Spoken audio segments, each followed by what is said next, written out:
సాంప్రదాయిని ready అయితే అయిపోయినాము, బయట పోయి బిర్యానీ తినేసి వద్దాం.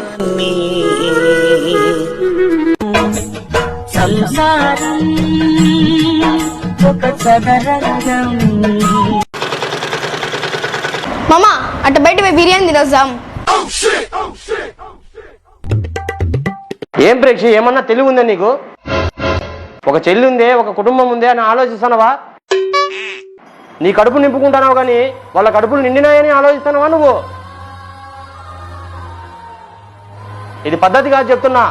ఒకరి కోసం ఆలోచించు, సెల్ఫిష్ గా ఉండద్దు. నా కళ్ళు తెరిపించినావు మామ నువ్వు. ఇప్పటికన్నా నీ తప్పు తెలుసుకున్నందుకు నేను గర్వపడుతున్నాను ప్రేక్షి.